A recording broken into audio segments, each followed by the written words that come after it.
metode analisis. Kemarin sudah saya sampaikan, mungkin Anda sudah menyimak di video saya atau belum? Sudah. Sudah semua atau sebagian?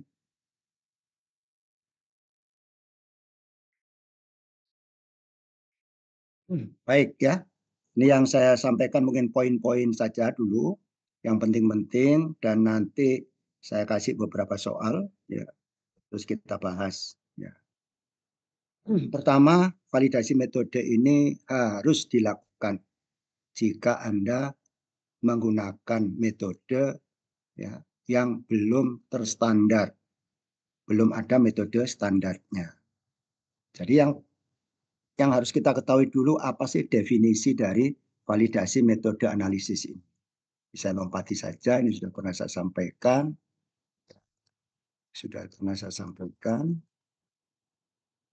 Ini. Jadi validasi metode itu proses melalui percobaan laboratorium dan terdokumentasi. Untuk apa? Untuk membuktikan apakah karakteristik kinerja metode itu sudah sesuai dengan persyaratan. Maksudnya apa nanti? Misalnya Anda analisis penentuan kadar dari paracetamol dalam tablet. Maka nanti ada parameter validasinya, ada selektivitas, presisi, akurasi, dan seterusnya. Itu nanti ada namanya kriteria keberterimaannya, acceptance kriterianya. Misalnya, presisi tidak boleh lebih dari 2%, misalnya gitu.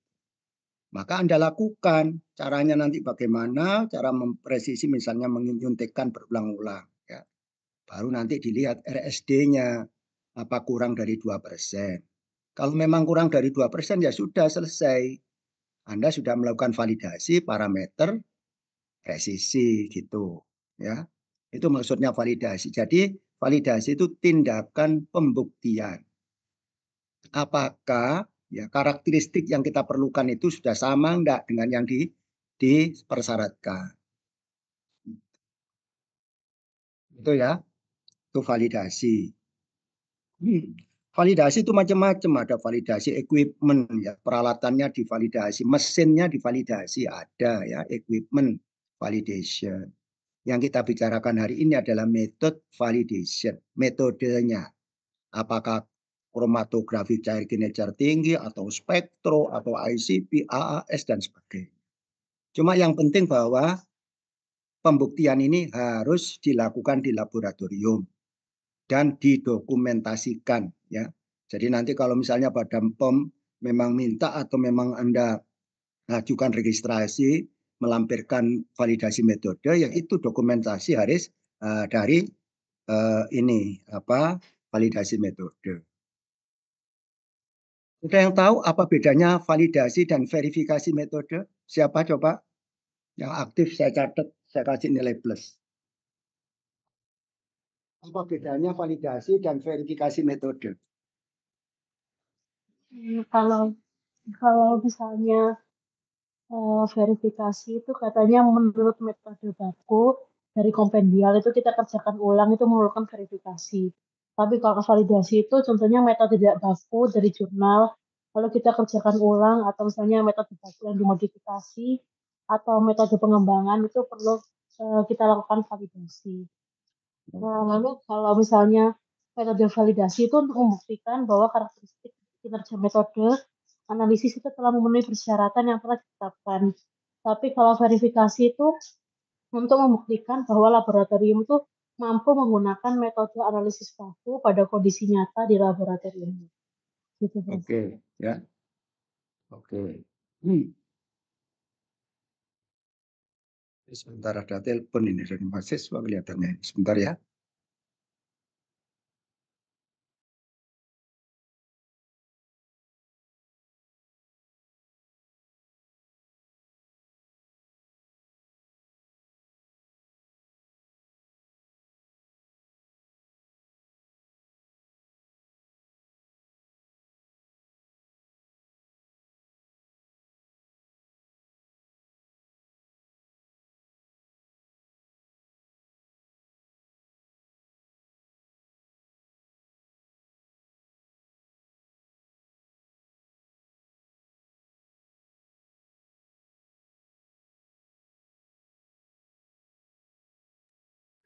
Baik, ya. Sudah benar tadi ya, verifikasi metode itu. Kalau Anda skripsi, Anda pakai metodenya USP atau farmakokinesis, Anda perlu divalidasi, diverifikasi. Nah, mungkin ada yang menambahkan apa bedanya validasi dan verifikasi selain siapa tadi? Selin ya. Ya, oke, siapa?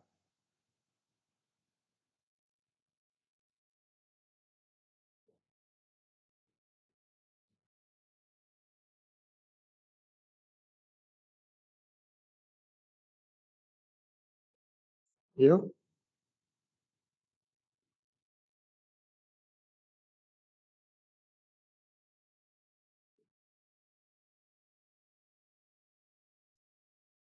Verifikasi itu adalah ya, verification is part of validation. Jadi bagian dari validasi. Jadi nanti parameter validasinya nggak banyak gitu.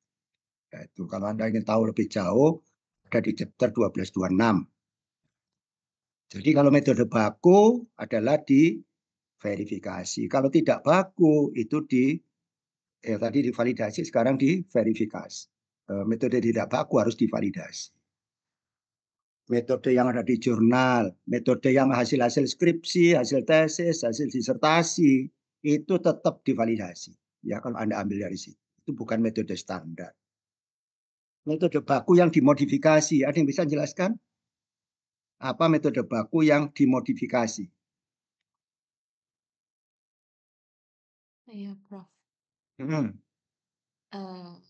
Misal dari HPLC itu kolomnya di farmakope misal C18 itu kita ganti C8. Iya. Jadi nanti minggu depan, insya Allah saya jelaskan ada namanya method adjustment pada saat pengembangan metode itu. Method adjustment itu kita boleh menyesuaikan metode. Kita boleh merubah, tapi ada batas-batasnya. Kalau di luar batas itu, di luar ketentuan itu, ya Anda harus melakukan validasi. Itu namanya dimodifikasi. Ya, tadi contohnya ke kolom RP18 Anda rubah ke LP8. Nggak boleh, ya. Komposisi fase gerak metanol air, Anda rubah jadi astonitril air. Nggak boleh. Itu sudah di luar dari ketentuan adjustment. Maka itu harus itu termasuk dimodifikasi. Metode baku yang digunakan di luar ruang lingkup. Apa maksudnya? Bisa jelaskan. Ada yang tahu? Mesti Beatrix ya. Siapa lagi?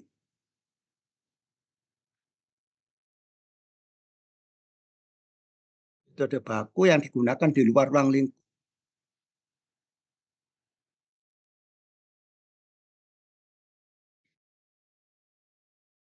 Nah, maksudnya mungkin di dalam farmakope itu dipakai untuk tablet. Ada metodenya tapi untuk tablet. Padahal Anda memvalidasi metode untuk sirup. Gitu. Nggak sama kan? Satunya tablet, satunya sirup. Maka itu namanya digunakan di luar ruang lingkup. Gitu. Apa bedanya tablet dan sirup? Kalau sirup itu lebih kompleks ya. Kan bentuknya cair. Karena cair harus ada pengawet. Berarti di dalamnya ada pengawet gitu. Kadang-kadang dipakin, dipasol, dicampurkan di situ. Belum ada flavor, ya. Belum ada pemanis. Macam-macam. Makanya harus divalidasi itu. Oke ya, itu verifikasi. Ini tadi bagian dari. Siapa yang bisa menyebutkan parameter validasi? Siapa yang bisa menyebutkan? Ayo. Ada akurasi, presisi, spesifisitas, batas deteksi, batas kuantitasi, linearitas, rentang, dan ketegaran, Prof. Ketegaran. Ya. Ketegaran itu boleh bahasa Indonesianya agak beda-beda ya. Ada yang bilang ketegaran, ada yang bilang ketangguhan, ada yang bilang kekuatan. Maka saya sebut bahasa Inggrisnya aja robustness ya. Tapi sebetulnya sama aja. Robustness. Oke. Yang lain mungkin lagi dicoba siapa selain Mas Ditaro tadi? Ada yang lain coba menyebutkan? Oh ya, Prof. Tadi itu berdasarkan yang di farmakope sih, Prof. Ya, nggak apa-apa. Selain Hitaru, siapa lagi yang bisa menyebutkan? Ya, Presisi, bisa. presisi, akurasi, batas deteksi, batas kuantitasasi, spesifisitas, linearitas, rentang, robustness, kesesuaian sistem. Kalau bisa, Anda sudah hafal ya sekarang ya, kalau bisa. Karena nanti dalam ujian, apakah ujian skripsi Anda atau ujian pada saat apoteker. Di apoteker itu ada ujian namanya komprehensif ya. Anda berhadapan dengan penguji. Ini selalu ditanya. Mbak, apa itu validasi, Mbak? Apa itu validasi metode? Coba sebutkan parameter validasi. Gitu ya. Jadi presisi, akurasi, linearitas, apa itu harus hafal. Hafalkan sebentar sudah mantep sebetulnya ya. Itu saran saya. Nah, ini ya, ada namanya batas deteksi, LOD, limit of detection, atau DL, detection limit. Batas kuantitasi berarti limit of quantitation, quantitation limit. Ada selektivitas, linearitas, rentang, ada robustness tadi, ketegaran ya, boleh, atau ruggedness, system suitability test. Nanti minggu depan kita baru ini bahas. Ada lagi namanya stabilitas larutan baku. Tapi di dalam farmakope, robustness ini pun juga tidak harus ya. Tapi kalau Anda lakukan itu lebih baik. Ya, kalau sistem suitability test itu bisa pada saat validasi, dan itu menjadi syarat pada saat Anda bekerja di QC. Sebelum mengerjakan sampel pasti ada istilah sistem suitability test kalau kromatografi. Ini ada yang bisa menjelaskan ini? Halo? Siapa yang bisa menjelaskan ini?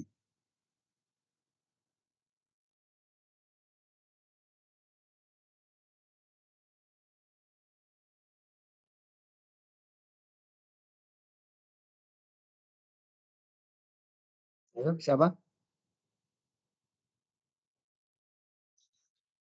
Ini mau jelaskan maksudnya pengertian akurasi dan presisinya apa?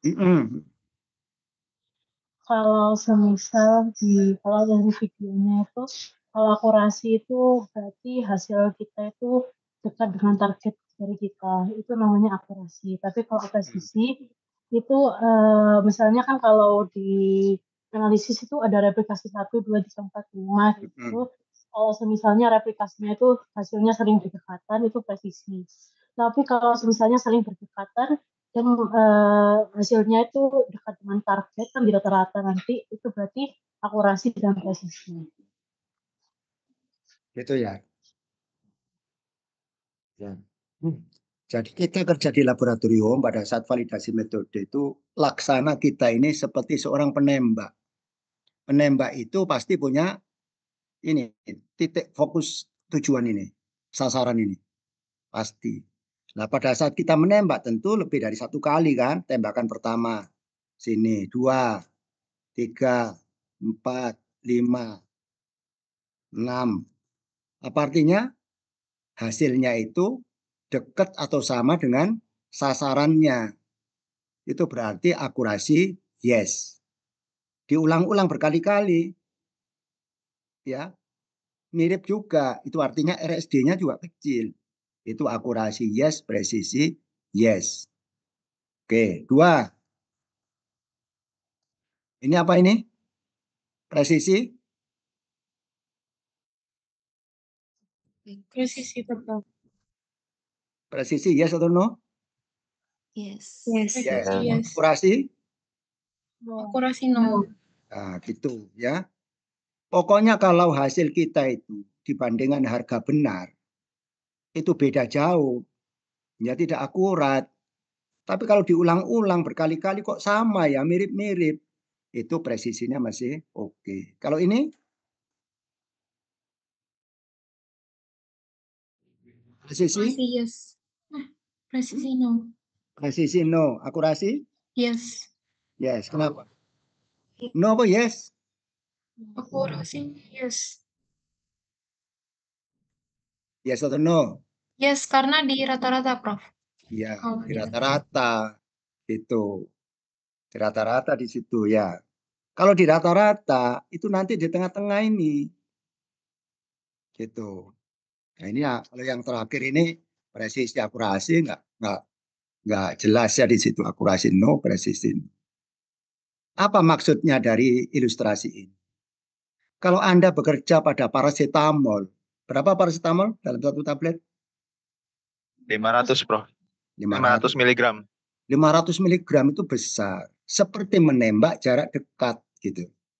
Kalau nembak jarak dekat itu kan gampang kan daripada menembak jarak jauh. Maka diperbolehkan errornya itu adalah 2%. Ya, 2% itu errornya, biasnya. Tapi kalau kita hitung persen recovery-nya, perolehan kembalinya, itu bukan 2%, tapi 98 sama 102. Yang kita hitung nanti adalah persen recovery. Persen recovery itu artinya apa? Saya timbang, katakanlah saya timbang 500 miligram. Saya masukkan saya campur dengan eksipien, jadilah satu tablet. Satu tablet katakanlah 800 miligram misalnya gitu. Saya tahu itu 500 miligram, saya timbang. Itu artinya harga benar. Tapi begitu saya uji dengan HPLC, ketemunya bukan 500, tapi 480. 480 berarti berapa recovery-nya? Harusnya kan 500. Kok ketemu 480? Ya 480 per 500 kali 100% ya, 100. Itu ketemu berapa? Kalau ketemunya itu antara 98 102 berarti memenuhi syarat. Kalau tidak memenuhi, kalau di luar itu berarti memenuhi syarat. Kira-kira kalau 480 tadi memenuhi syarat apa enggak ya? Enggak. Enggak ya. Oke. Nah, kalau presisi bagaimana ngitungnya? Berdasarkan RSD itu. Itu presisi. Ini kalau ini yang ketiga ini kapan kita mendapatkan hasil seperti ini? Berbeda-beda gini hasilnya. RSD-nya besar.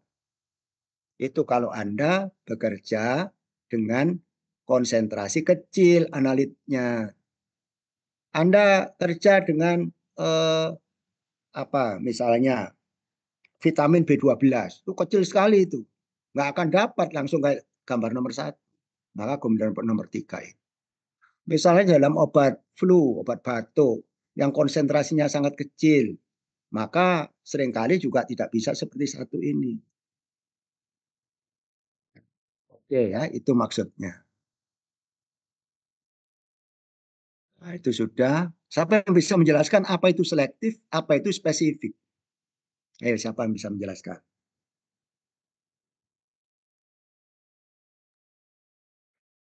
Apa selektif, apa spesifik?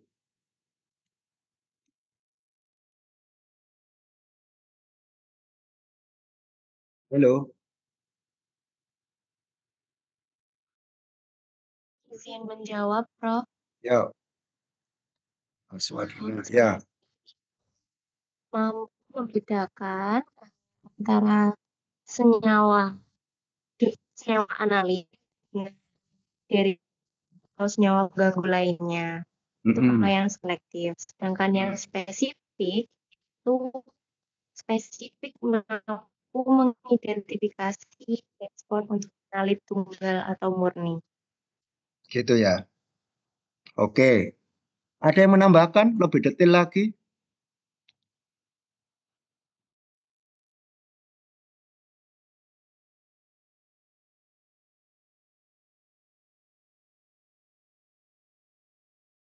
Jadi selektif atau spesifik itu sebetulnya mirip ya, mirip tapi tidak sama.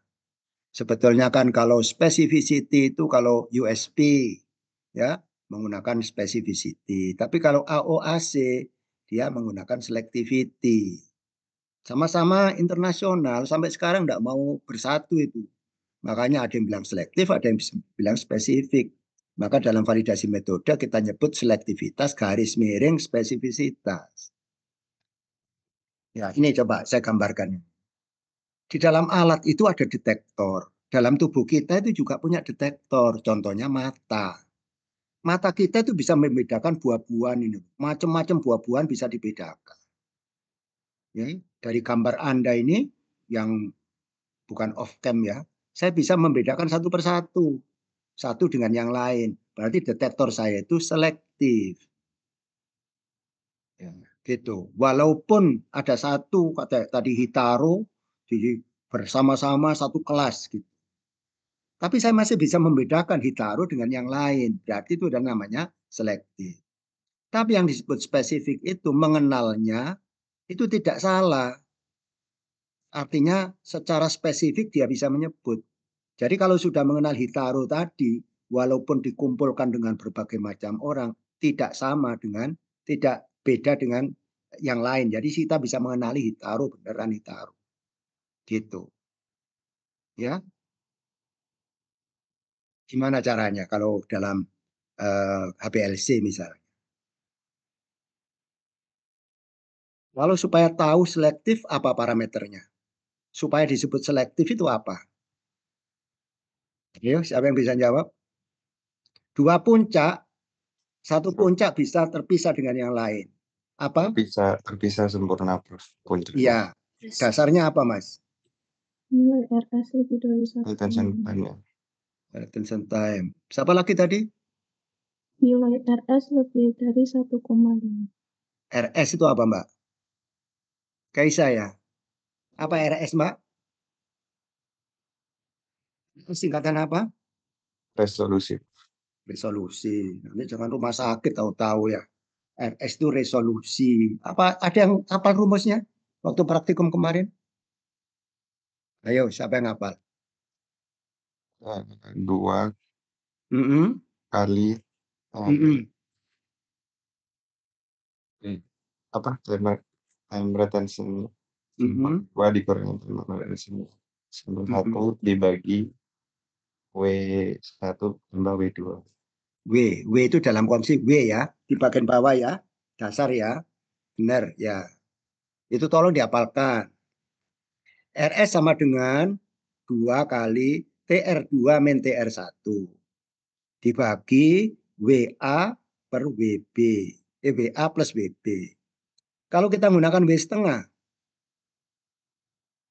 resolusi sama dengan T2 min T1, 2 kali T2 min T1 dibagi 1,7 dikali W1 tambah W2.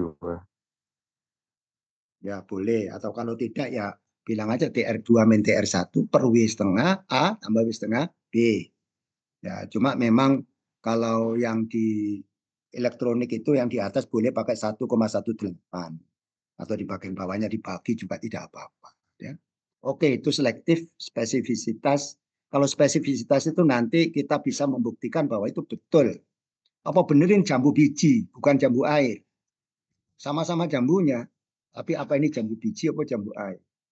Kalau Anda bisa mengenalnya itu betul-betul jambu biji, ya itu kan namanya spesifik. Gitu ya. Ada pertanyaan? Selektivitas, spesifisitas? Ya, nanti kita lihat cara mengujinya. Batas deteksi. Ini coba. Sama ya, kalau kita punya kapsul ini ada begini ya. Kita turunkan, seret, terus ini. Semakin jauh. Semakin jauh. Seret. Maka suatu ketika kita tidak mengenalnya ini. Suatu ketika kita masih mengenal ya, jaraknya itu disebut batas deteksi. Kalau Anda punya larutan paracetamol, Anda suntikan ke HPLC, keluarlah puncak, seret, tinggi. Kalau 500, kalau berkatakanlah yang 100% tadi. Atau Anda buat katakanlah 100 ppm, masih tinggi. Anda turunkan terus 50, 25, 10. Ya. Maka suatu ketika tidak bisa dilihat. Tidak bisa ditentukan ini peak atau bukan. Maka suatu ketika ada namanya batas deteksi.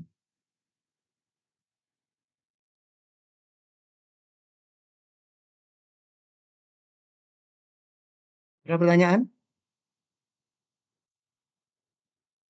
Ya. Jadi saya punya larutan. Sudah, saya tunjukkan gini, tinggi gini. Bisa dilihat yang saya gambarkan? Bisa, Prof. Saya turunkan ini 100 ppm, saya turunkan 50 ppm, seret, lebih kecil. 25 ppm, 10 ppm, mulai begini. Ya. Tapi biasanya kalau sudah kecil gini, Anda buat yang namanya di zoom begini, diperbesar. Gitu. Di zoom dilihat dari dekat. Jadi kalau HPLC itu bisa Anda rubah itu sinyal optionnya itu. GC juga bisa begitu. Suatu ketika ini sinyal ini S, ini adalah N, noise, itu tidak bisa dibedakan gini, nggak bisa dibedakan. Maka ini tidak bisa kita sebut peak, tidak boleh. Tapi kalau misalnya demikian, lah katakanlah di sini ini N-nya, ini S-nya. Kalau S-nya lebih per N, rasionya lebih besar sama dengan 3, boleh disebut LOD. Itu. Kalau S per N-nya sama dengan 10, lebih besar sama dengan 10, maka itu disebut dengan LOQ. Yang itu maksudnya. Jelas atau belum?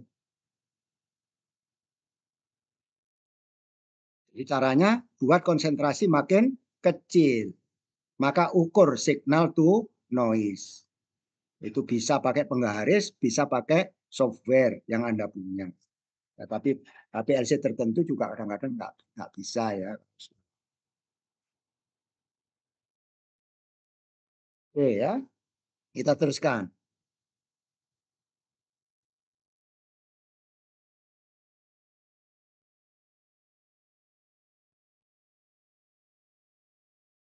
Saya hapus dulu.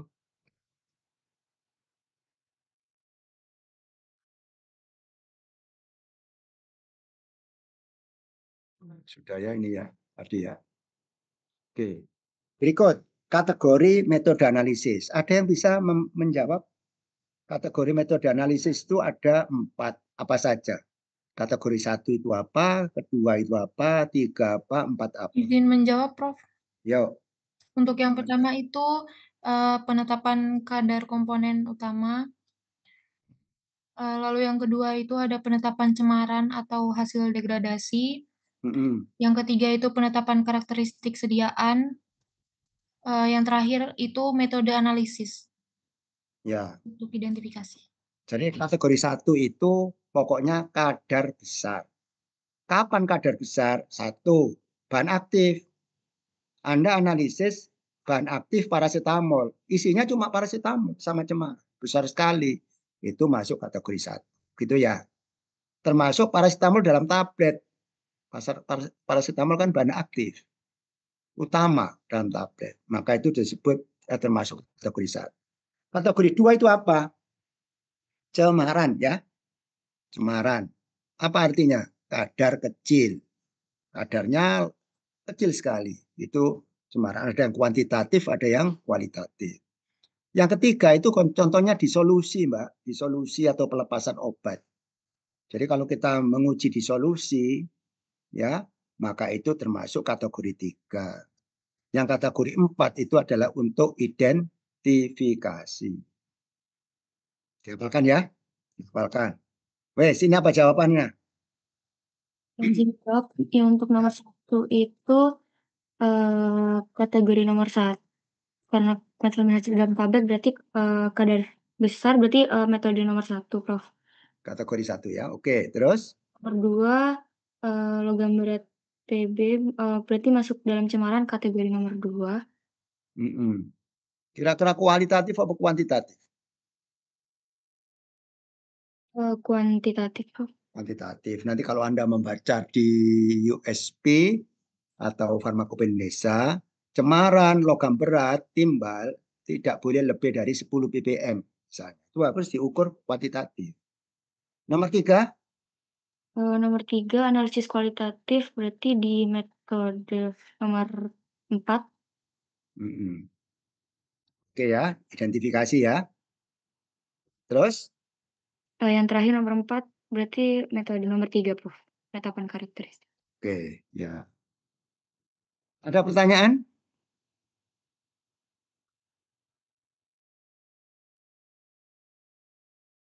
Jelas-jelas ini? Kategori 1, 2, 3. Pertanyaannya kenapa kok harus ada kategori 1, 2, 3, 4? Nanti persyaratan validasinya, parameter validasinya berbeda-beda antara kategori 1, 2, 3, dan 4. Ya, persyaratannya beda, nanti parameter apa saja yang diuji juga beda. Oke. Nah, sekarang apa yang perlu kita validasi? Nah, tergantung tadi kategori berapa. Kalau kategori 1, semua harus divalidasi. Kecuali LOD, LOQ, DL, dan QL. Semua harus divalidasi. Ya, akurasi, presisi, spesifisiti, dan seterusnya. Kecuali LOD, LOQ. Ada yang tahu kenapa LOD, LOQ kok tidak perlu? Ayo, siapa yang bisa jawab? Yang semua perlu kok LOD, LOQ tidak perlu. Kadarnya besar, Prof. Apa, Mbak? Karena kadarnya besar.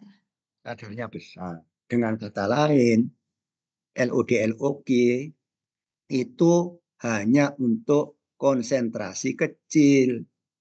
Kalau konsentrasinya kecil, ya, maka itu perlu LOD, LOQ. Jadi Pak Beatrix ya. Oke. Bagaimana kalau untuk cemaran? Nah, tergantung dia kuantitatif atau limit test, uji batas. Itu maka nanti ini limit deteksinya tidak perlu karena kuantitatif, perlu cuma LOQ. Tuh ya. Limit test ini lebih sederhana ya. Specificity sama LOD karena konsentrasi kecil LOD perlu. Kalau EC, untuk EC itu artinya untuk penetapan kadar, ya, untuk potensi atau penetapan kadar, itu semuanya sebetulnya. Tapi kalau kategori 3, cuma presisi saja. Yang lain itu may be required. Jadi ya mungkin aja diperlukan, mungkin tidak. Maybe yes, maybe no. Ya, tergantung kondisinya. Tapi yang harus dilakukan cuma presisi. Ya, itu. Yang lain saya kira sama, yang lain sebentar ya. Sudah ini, nah ini sama aja sebetulnya, hampir sama. Ini guideline ini untuk acuannya ya. Kalau Anda skripsi, acuannya dari mana Anda mencari validasi metode ini? Ini antara lain ya, termasuk Farmakope Indonesia. Ini tadi spesifitas sama selektivitas tadi yang saya sebut ya. AOAC ini ya. AOAC itu sebetulnya dia senang selectivity. Kalau USB senangnya specificity. Nah, kata AOAC, oh kalau gitu specificity itu adalah highest selectivity. Selektivitas tadi kan membedakan peak satu dengan yang lain tetangganya. Kalau membuktikan bahwa dalam satu peak itu betul-betul cuma satu, maka itu disebut specificity. Oke ya, bagaimana sekarang melakukan selektivitas? Caranya Anda buat larutan standar. Anda buat larutan placebo ya. Kalau placebo tidak ada, solvent, pelarut. Atau Anda gunakan sampel juga disuntikkan. Maka itu nanti dilihat kayak gini ya. Misalnya paroxetin misalnya ya. Saya suntikkan sampelnya, seperti ini. Placebonya kosong, nggak ada. Diluennya, pengencernya kosong. Standarnya saya suntikkan, mestinya ada di sini. Ada di atas sama dengan ini. Kalau standar kita suntik. Di dalam standar sama dalam sampel harus sama. Gitu. Maka metode ini sudah selektif. Selektif terhadap pelarutnya, selektif terhadap placebonya. Placebo itu apa kalau industri farmasi? Placebo itu adalah sampel dikurangi analit. Dalam tablet paracetamol itu kan ada paracetamol. Terus ada lagi apa? Bahan tambahan ya. Ya, bahan tambahan atau ingredient A, B, C, D, E gitu. Nah, kalau di industri Kita bisa membuat karena formulanya kita tahu. Maka kita buat kayak tablet, tapi bukan tablet dalam bentuk tablet, tapi dalam bentuk serbuk kita campur. Tapi paracetamolnya enggak kita masukkan. Itu namanya matriks sampel atau placebo namanya. Kalau di industri bisa, kalau ada skripsi enggak bisa karena formulanya kan enggak tahu. Ya, biasanya kalau skripsi sampelnya yang ditambahi standar, nanti dihitung ya pengaruhnya. Itu paling tidak puncaknya juga waktu retensinya adalah sama. Jelas selektivitas? Yang kita hitung apanya? Ya, yang kita hitung adalah RS-nya, resolusi. Jadi kayak gini ini ya, placebo-nya kosong di sini. Nggak ada. Yang penting ini. Yang ada di API ini. Ya, ini kalau misalnya ini zat bahan aktifnya, maka di sini kosong. Ini berarti selektif. Berikutnya dia pun sebetulnya sudah terpisah dengan yang lain. Tapi ini tidak terpisah dengan bagus ya di sini. Maka kalau Anda ingin memisahkan, maka ada caranya. Caranya itu saya jelaskan insya Allah minggu depan. Ya, bagaimana caranya puncak yang tidak terpisah menjadi terpisah. Oke, bagaimana kalau kromatografi lapis tipis? Kromatografi lapis tipis berarti sama ya, kita akan lihat. Misalnya demikian. Maka kita bisa lihat berapa resolusinya, ada rumusnya. Ya, artinya di sini ini ada noda, di sini ada noda, bisa kita tandai di sini. Kita bisa tandai di sini. Maka di rata-rata yang tengah-tengah ini ya kita tarik ke sini, ini juga kita tarik sini. Mirip-mirip tadi sebetulnya ya. Jadi dari RF-nya itu tinggal dikurangkan ini delta Z-nya. Ya, mirip aja dengan tadi resolusinya. 2 kali delta Z. Delta Z kan selisih toh. Kalau HPLC kan TR2 min TR1. Kalau ini tidak ini. Ya, delta Z-nya itu di distance-nya ini. Bisa kita ukur. Ya. Atau bisa pakai densitometer. Terus weight-nya itu ini. Weight ini. Ini weight ini. Weight-nya sekian dimasukkan. Kayak tadi ya. Kayak di HPLC. Cuma memang pada TLC itu seringkali bukan 1,5 ya resolusinya. Kadang-kadang 1,2 bahkan 1,0 masih diperbolehkan. Kalau TLC, kalau KLT. 1,2. Kalau bisa Anda gunakan 1,5, bagus itu. Bisa juga menggunakan apa? Densitometri, TLC scanner. Maka nanti bisa dihitung pakai TLC scanner. Bisa. Di sana sudah bisa dihitung dengan software.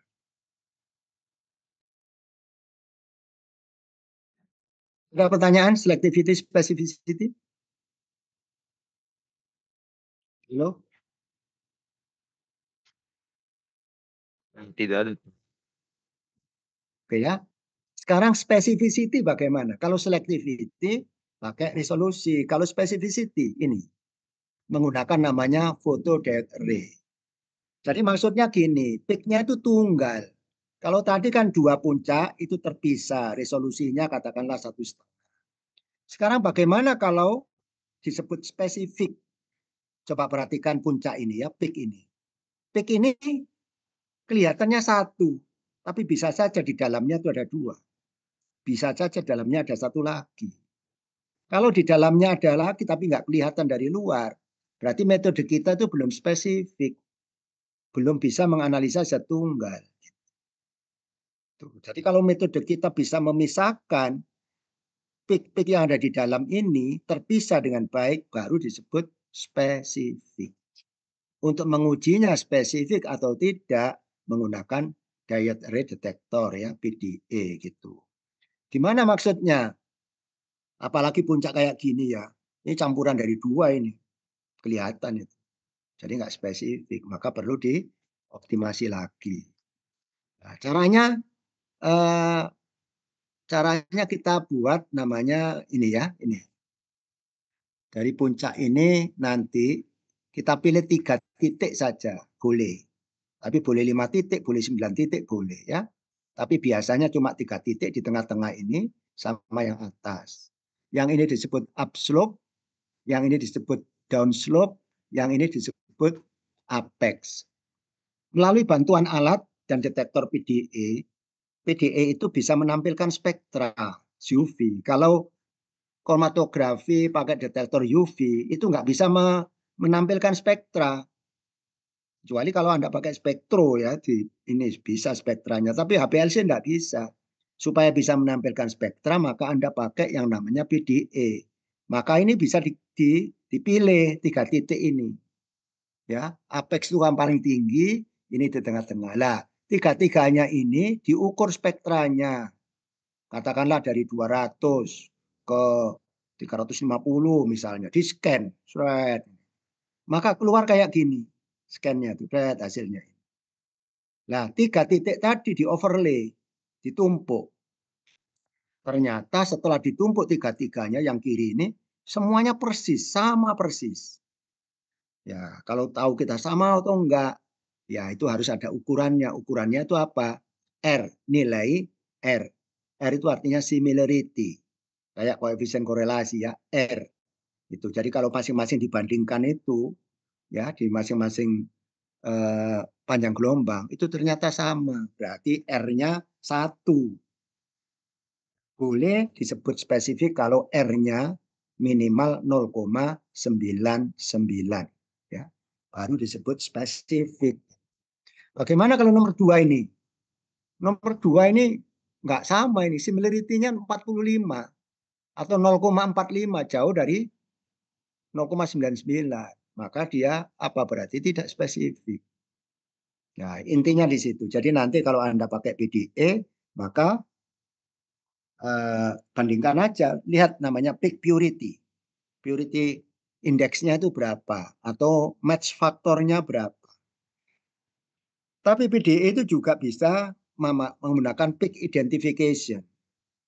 Jadi kalau tadi itu ada 2 puncak yang waktu retensinya sama, di waktu retensi sama standar dan sampel saya keluarkan spektranya, saya tumpuk ternyata R-nya juga 0,99, berarti itu peak-nya identik, sama berarti. Itu kalau identification, itu analisis kualitatif ya, supaya tidak terjadi positif palsu. Bagaimana kita kalau pakai MS? Ya kalau pakai MS ya berdasarkan apa? Spektra juga. Spektranya bagaimana? Kalau 45 ini sama enggak antara standar dan sampel? Jadi ada 3 fragmen yang harus sama, ya 45, 75, 31. Maka kalau di rasio yang model begini yang paling tinggi 45, 75, 31 yang persis gini berarti DEG-nya positif gitu. Itu dari spektra. Berikut presisi. Siapa yang bisa menjelaskan? Presisi ada berapa?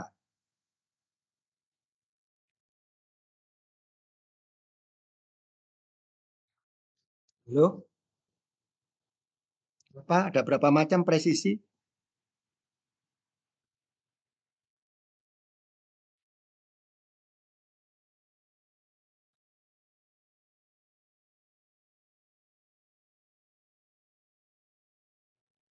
Dua atau 3.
Permisi Prof, mohon maaf, Prof masih di mute ya?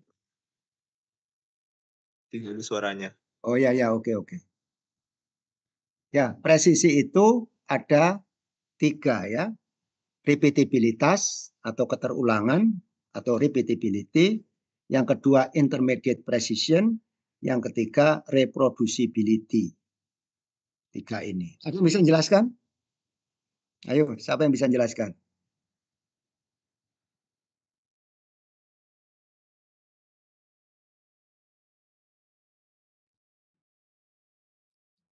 Mungkin izin mencoba ya, Prof.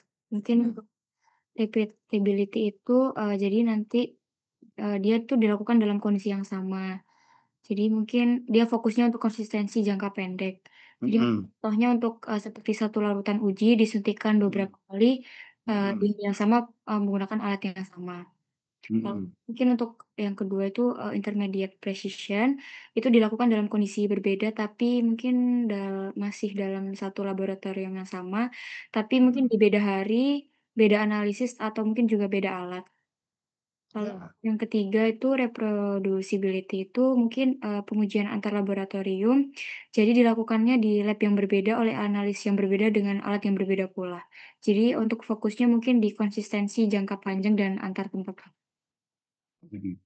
Itu ya. Baik. Jadi kalau repeatability Anda punya satu larutan.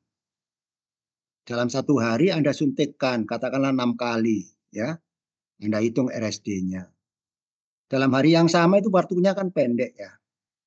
Ya, analisnya sama, instrumennya sama, harinya sama ya. Maka itu disebut dengan repeatability. Itu ya. Kalau presisi antara mungkin bisa hari berbeda. Hari ini, besok lusa. Boleh. Analis yang beda, analis A, analis B. Instrumen yang berbeda, PLC 1, 2, dan yang lain. Itu disebut presisi antara. Nah, reproducibilitas itu antar lab. Lab yang berbeda. Instansi atau industri yang berbeda. Satu Jakarta, satu Surabaya. Ada satu larutan diuji oleh 2 laboratorium di Surabaya sama Jakarta. Ya. Tempatnya sudah beda, artinya alatnya juga beda, analisnya beda, waktunya beda. Maka itu disebut reproducibilitas. Jadi kalau repeatability presisi antara itu internal, kalau reproducibilitas itu melibatkan laboratorium eksternal. Gitu.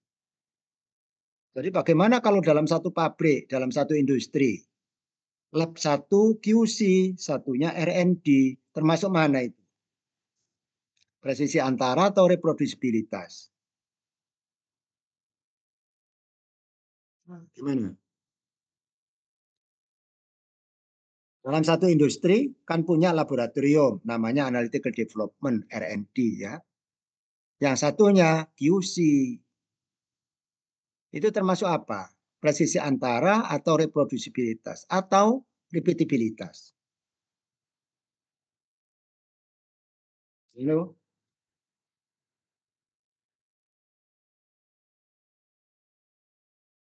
Ayo. Reproducibilitas mungkin.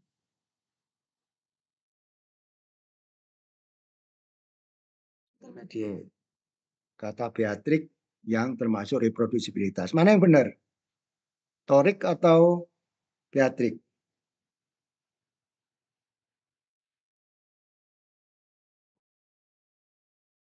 Kalau dalam satu industri, maka masih digolongkan presisi antara. Karena dalam satu industri itu bisa saja PLC-nya sama. Bisa saja analisnya sama. Itu yang mereka. Ya. Harinya juga mungkin sama. Itu maka masih digolongkan presisi antara, intermediate ya. Tapi kalau labnya berbeda instansinya, maka itu termasuk reproducibility. Record, akurasi, gimana cara mengujinya? Ada yang tahu?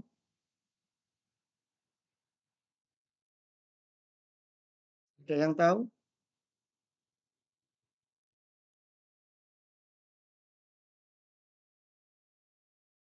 Persen recovery, Prof. Oke, teknisnya gimana, Mbak? Cara mengujinya?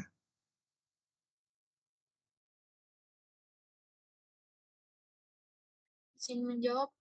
Ya. Mungkin untuk cara pengujiannya itu kami membuat larutan analit Ya. minimal 3 konsentrasi berbeda. Terus? Lalu diukur untuk respons alat atau instrumennya dulu. Masing-masing itu 3 kali replikasi, 3 kali pengukuran. Lalu dihitung untuk persen recovery-nya. Gimana, Mbak, persen recovery? Kadar yang didapat dibagi sama kadar sesungguhnya dikali 100%. Gitu ya. Baik. Amanda. Yang lain bisa menambahkan?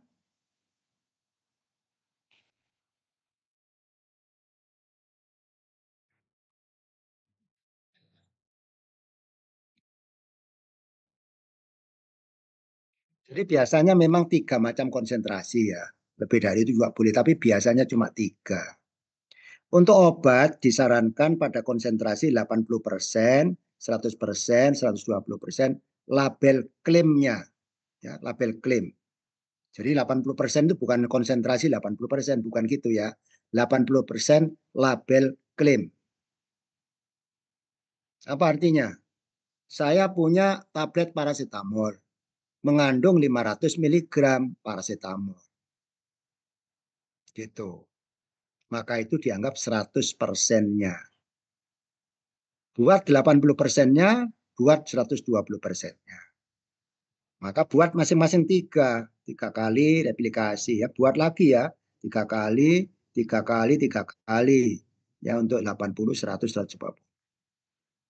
Anda kan melihat waktu membuat 100% itu kan menimbang paracetamol misalnya. Menimbang bahan aktifnya ya. Misalnya paracetamol Anda timbang. Anda timbang 500 mg. Kemudian Anda tambah dengan eksipien, jadilah tablet ya, simulasi seperti tablet yang beratnya katakanlah 800 mg. Itu disebut 100%. Hitung recovery-nya kalau setelah disuntikkan. Jelas atau enggak?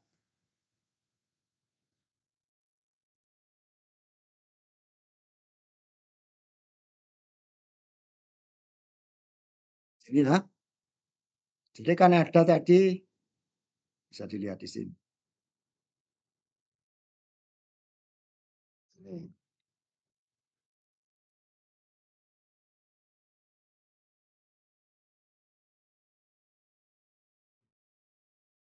Yang lain banyak off cam ya. Mendengarkan nggak ini?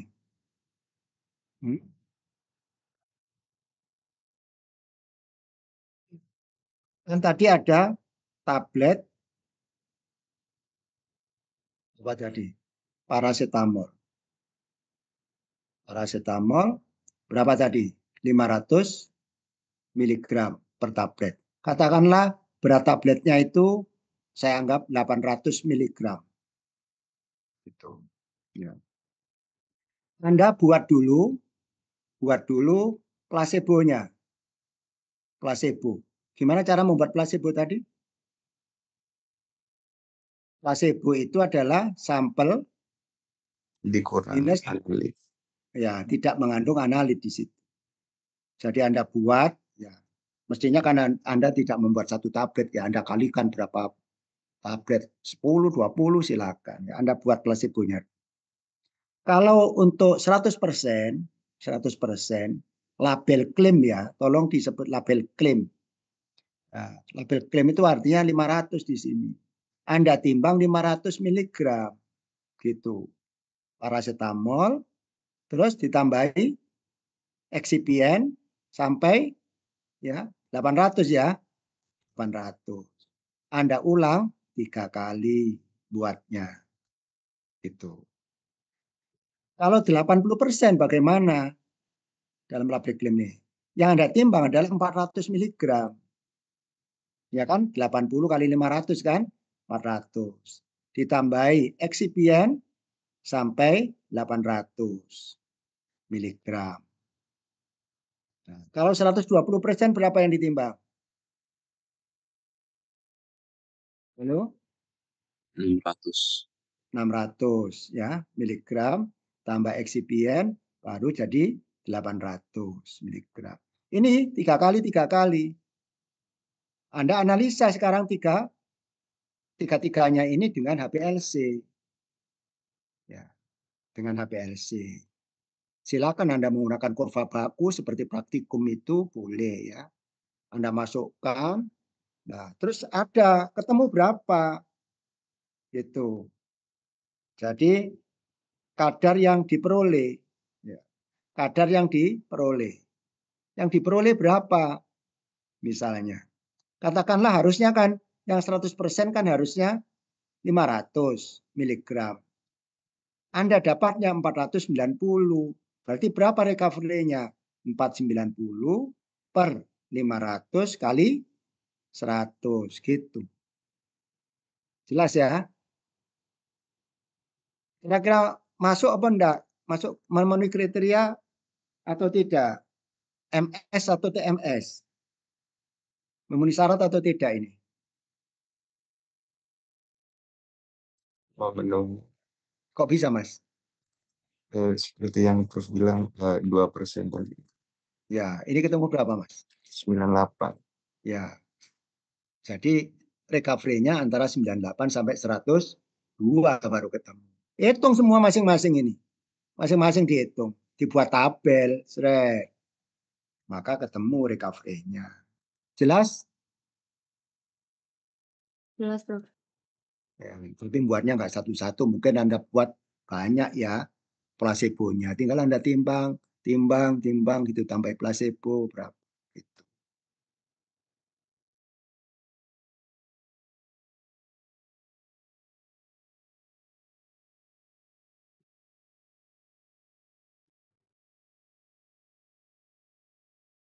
Oke, saya hapus ya.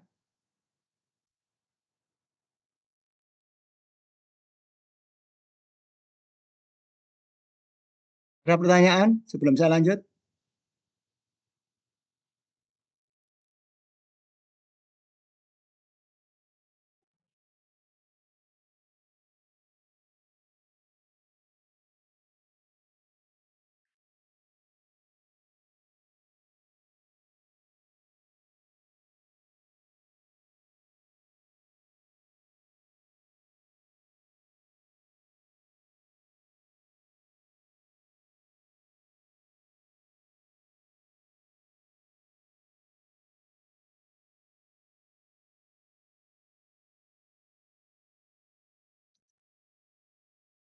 Tadi.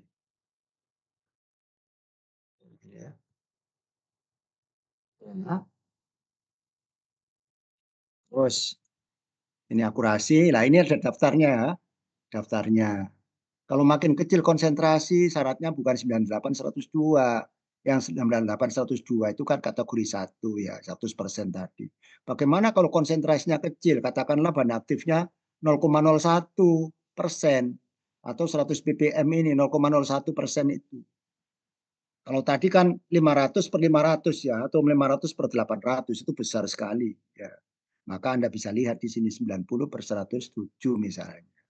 Kalau 1% di sini ya. Oke, itu akurasi. Linearitas saya kira Anda sudah paham ya pada saat di praktikum. Yang penting linearitas itu Anda harus menguji minimal 5 titik.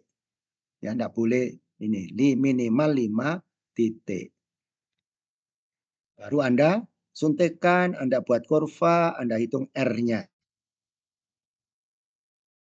Itu kalau untuk validasi minimal 5 titik. Kecuali kalau di dalam QC. Di dalam QC itu bukan validasi ya. Ya, metode sudah divalidasi, maka 3 titik sudah cukup. Itu untuk kurva baku namanya. Kalau untuk menguji validasi namanya menguji linearitasnya. Maka harus 5 titik. Saya kira ini sudah paham Anda. Ini batas deteksi tadi, ini kayak signal to noise kayak gini ya. Ya itu membuktikannya asal S per N-nya lebih besar sama dengan 3 maka disebut LOD, kalau 10 LOG. Ini kalau zat warna bagaimana secara visual. Ya, secara visual pokoknya Anda bisa menyebutkan pada konsentrasi berapa Anda masih kelihatan. Ya, itu Anda sebut sebagai LOD-nya. Perlu diingat bahwa S per N tadi itu hanya untuk kromatografi. Itu bisa menghitung S per N. Kalau untuk spektroskopi, spektrofotometri UV vis, AAS, tidak bisa pakai S per N, tapi pakai persamaan garis. Ya, garis itu dihitung 3,3 kali sigma per slope-nya. Nah, ini suka. Nah, ini ya. Jadi kita hitung sebetulnya yang dimaksud detection limit LOD itu 3,3 kalikan sigma. Sigma itu SD. Slope-nya itu dari persamaan garis tadi. Sigma atau SD itu dari mana? Anda menyuntikkan placebo atau blank, pelarut, Anda suntikkan 10 sampai 20 kali. Nah, itu kan ada absorbansinya kan? Itu Anda rata-rata, Anda cek di situ berapa SD-nya. Anda masukkan di sini. Ya, per slope di sini. Kalau QL ini adalah 10. Ya, gitu. Kayak gini ya, itu kalau per SN tadi. Robustness itu artinya apa? Terakhir, robustness itu artinya kalau kita sengaja merubah sedikit kondisinya. Apakah nanti masih bagus atau enggak hasilnya? Robustness, ruggedness ini. Apa maksudnya? Singkatnya begini. Anda punya metode yang sudah divalidasi sebetulnya. Fase geraknya metanol air pada pH 5 misalnya. pH 5 puncak sudah terpisah dengan baik. Sudah oke. Nah, sekarang sengaja saya rubah bukan 5. Saya rubah menjadi 5,2 sama 5,3. Tadi 5 ya, 5 ya. Kalau 5 berarti 5,2 sama 4,8. Saya rubah, saya buat fase geraknya 5 terus 5,2 sama 4,8. Masing-masing saya suntikkan. Tadi pada saat pH 5 itu fase geraknya, puncaknya masih terpisah dengan baik. Tapi begitu saya rubah 5,2, ternyata puncaknya 2 tadi, 2 puncak, 2 peak tadi dempet. Berarti metodenya tidak robust, tidak tegar, tidak kuat, tidak tahan. Gitu ya. Jadi sengaja kita rubah sedikit. pH-nya 4,8 ternyata oke, enggak apa-apa, tapi 5,2 kok dempet. Itu artinya pada saat kita bekerja pH-nya harus hati-hati. Membuatnya harus betul-betul 5,0 ya. Dibuatnya dengan pH metrik. Seperti itu. Apalagi misalnya metanol air 60-40. Biasanya dirubah 5 ya. 65-35. Ya, satunya 55-45. Coba suntikan tiga-tiganya itu dalam kondisi 3. Nanti kira-kira masih bagus apa enggak. Ini agak panjang saya sebutkan. Ini enggak apa-apa, yang dirubah itu ini. Fase geraknya ya. pH fase gerak, ada lagi laju alir. Ya sebelumnya saja nggak usah semua. Biasanya kalau di industri cuma ya pH yang kritis ya. Komposisi fase gerak sama flow ya. Itu aja yang dirubah. Selesai. Ada pertanyaan?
Ini nanti saya kirim soal latihan, ya. Anda kerjakan, yaitu ada soal sampai berapa itu 10 atau berapa itu ya. Coba Anda kerjakan. Nanti kalau ada kesulitan kita bahas minggu depan. Saya ada kasih kunci dulu, ya. Anda coba masing-masing, apakah Anda sudah mampu, ya. Misalnya nomor 1, apa jawabannya? 1 dan 3. 1, 1 dan 3. 1, 2, 3. 1 dan 3.